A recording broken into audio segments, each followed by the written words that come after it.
Live from Quezon City, Philippines.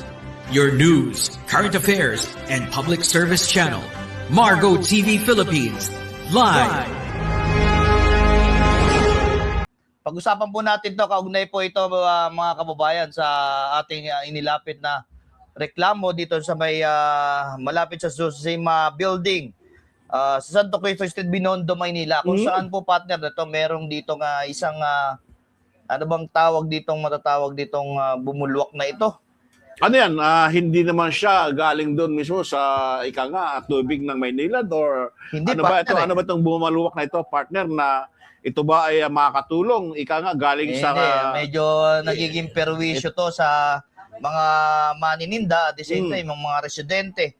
At atin pong ginawa ng report ito, kaugnay po rito, para nang sa ganun maliwanagan din at makarating po ito sa kinauukulan dahil ayon po ito sa reklamo ng mga residente ron 2019 pa raw po ito. Bah, matagal na, partner, ha? Nabanggit biglang pumutok yung bulkan. Ibig sabihin, mas lumala, partner. Nako. Ito po, may video po tayo. Pakita po natin. Isang pribadong gusali ang inirereklamo ng mga residente at vendor ng Barangay 269, Zone 25, District 3, Manila City, matapos umanong lumabas at umagos sa kalsada at imburnal ang dumi at wastewater mula sa kanila umanong comfort room na nagdudulot ng matinding baho, panganib sa kalusugan at perwisyo sa mga nakatira, manininda at dumadaan sa lugar. Ayon sa mga residente, maging ng mga vendor sa lugar, matagal na umano nilang nararanasan ang masangsang na amoy, lalo na tuwing umaga at gabi. At may pagkakataong umaabot pa sa loob ng kanilang mga bahay ang baho. May ilan din nagsabing nagiging sanhi ito ng pagkahilo, pagsusuka at pangamba sa posibleng pagkalat ng sakit, lalo na sa mga bata at matatanda.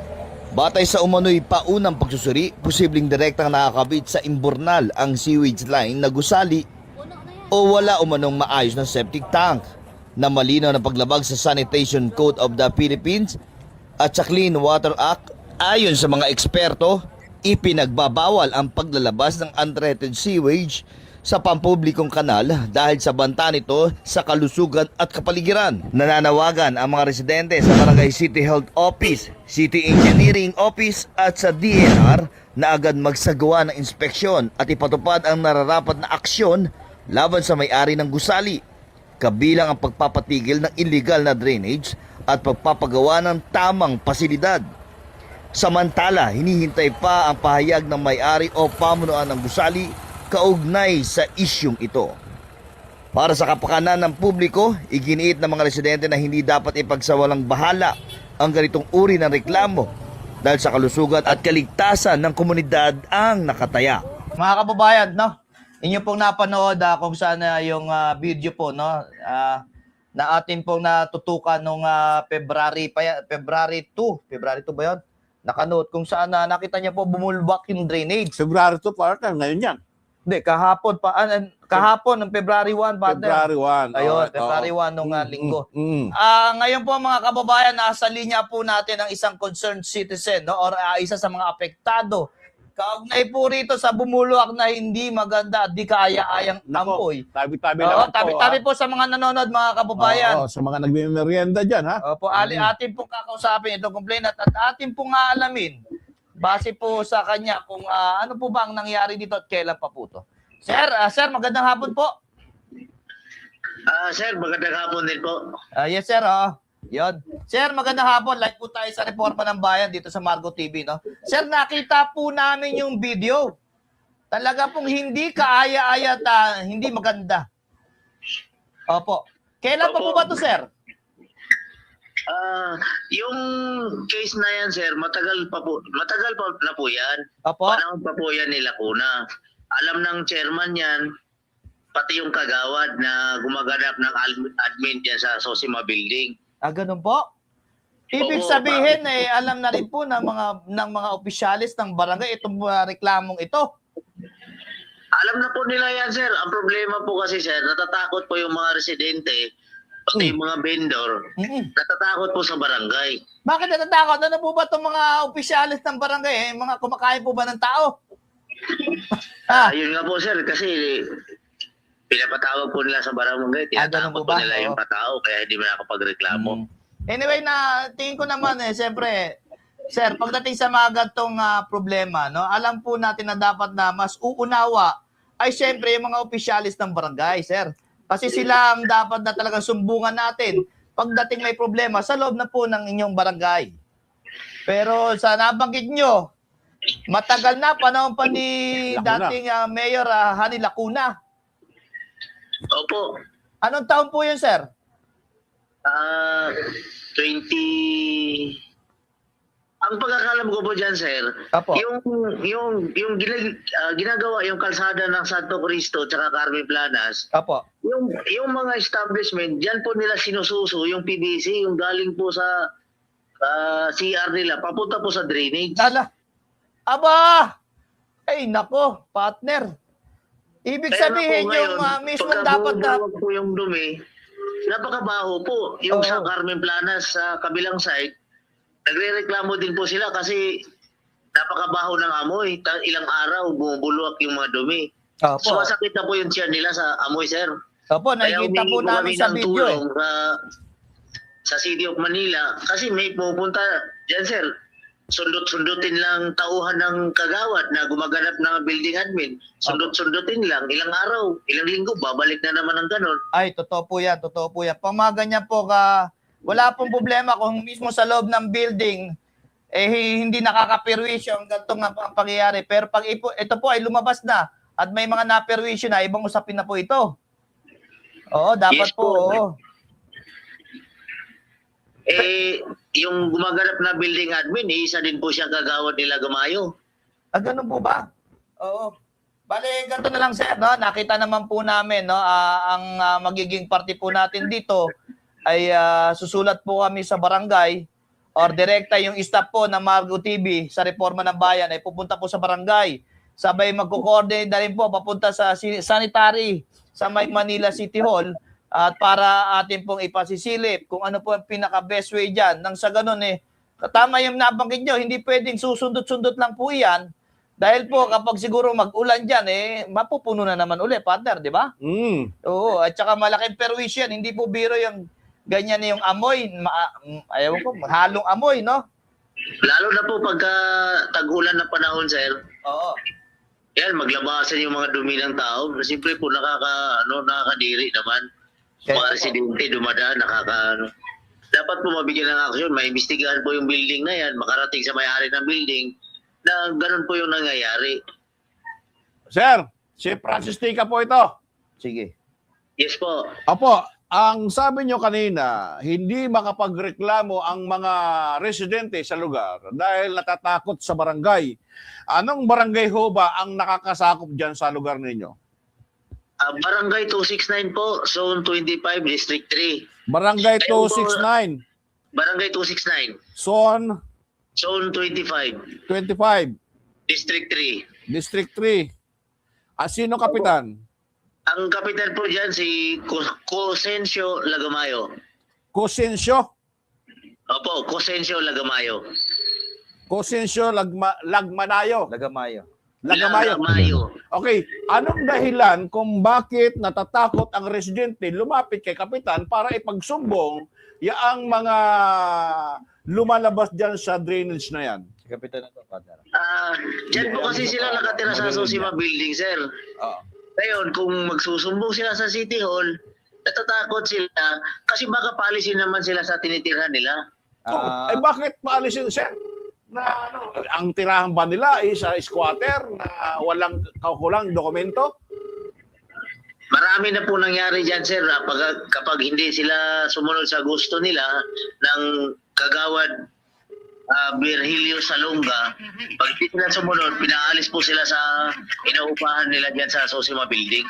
Ay hindi ganon. Ang isang barangay ay dapat magsaayos at tumanggap ng anumang reklamo at yung nirereklamo na lugar o anumang mga klaseng idinudulog, dapat ito ay kanyang inaasikaso at hindi dapat tinatakot ang sinumang magsumbong sa kanya. Tama, sir? Tama po, sir. Opo.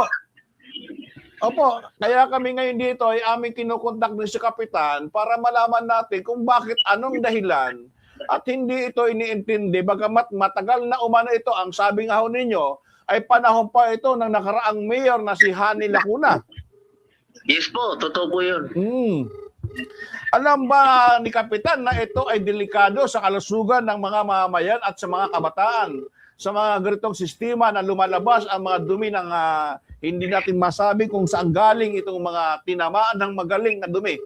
Ha? Tapos Alam hindi po ni Kapitan yun, iintindihin. sir. Alam po niya yan. At mayroon pa na binabanggit kayong kagawad. Ano yung kagawad na yon, sir? Kagawad Virgilio Salonga. Yan po yung gumaganap na building admin sa Sosima Building. So, ano ang kanyang ano? Sir, kaninang matanghali, bumulwak ulit yun. Oh. Ngayon, ang ginawa ng mga tauhan ni Kagawad Salonga, sinusundot-sundot na nila. Oh, sinusundot lang. Nako, hindi po Para mawala yung dyan. para di naaapaw. Ngayon, sinisingil pa nila yung vendor na 1.5. Ano po yung 1.5 na iyon? Parang labor doon sa nagsusundot-sundot, sir. Aray ko. Ibig sabihin, yung mga gumaganap doon sa pagsusundot, abay binabayaran pa ng mga vendors? Opo, pinabayaran pa doon nung tao nung Kagawad, sir, nung nagsundot, Oo. siningil pa nila yung vendors na 1.5. Abay, tinamaan Sir, ng electric na ito. ganito pa yung nangyari kanina, sir, no? At ang ating pong programa, no? Ang staff po ng Reforma ng Bayan, tumawag kanina kay Kapitan Cosentio Lagamayo, no? At sumagot naman po siya. Ngayon, ang paliwanag po niya, no? Ito po yung inaasikaso na. At yun nga, nabanggit nga po na tinutusok-tusok na para matanggal yung barado. Nabanggit ko rin po na hindi po sana matapos sa ganun pagtusok-tusok lang, no? Naway mas laliman pa po na magawa ng solusyon ang inireklamo nyo kaugnay po ito sa drainage na po ito na naglalabas ng hindi makakaya-ayang amoy at siyempre yung mga alam mo yun, yung tubig na may halong kakaibang kulay. Oo, sinabi po ko po yun. Ngayon, nabanggit niya nga po, dapat daw po ang admin ng building mismo ang ating makakausap. Pero sa sandaling ito, no, hindi ko po makontak si Kapitan. Siguro po, ngayon linggo po ay tututukan po namin yan. No? At the same time, magpapareceive na rin po kami ng letter dito sa may city ng Maynila. Kaugnay po sa sanitary. Dahil po yung binabanggit nyo, kung yung waste po ng kada building dyan ay diretso sa drainage na ito, ibig pong sabihin, humahalo po sa kanal ito. At kapag ito ay bumarado, ay lalabas po ito sa kalsada. Hindi po maganda ito. Totoo po yun, sir. Laging perwisyo po sa mga residente at mga vendor dito sa amin yan. Kamusta naman po yung mga vendor natin dyan na talagang na-perwisyo nito pong bumulwak na drainage na galing, umano to sa Puso Negro. Ewan natin kung saan Puso Negro galing. Hindi po nakapagtinda, sir. Sarado po yung tindahan nila kasi sir, Ilang araw na po? ano po, January 30 po. January 30. Oh, almost 3 days.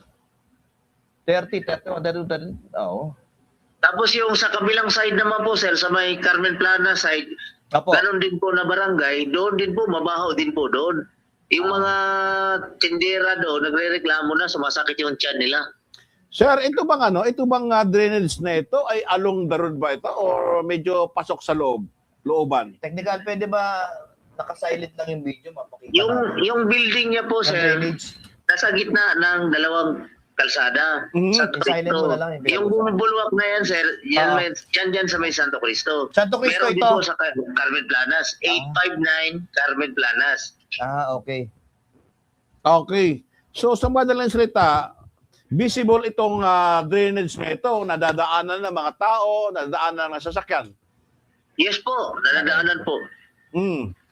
Abay, Kapitan, kami po ay nananawagan sa inyo, lalong-lalo na ho itong kagawad na mayroong karapatan No. sa health and sanitation.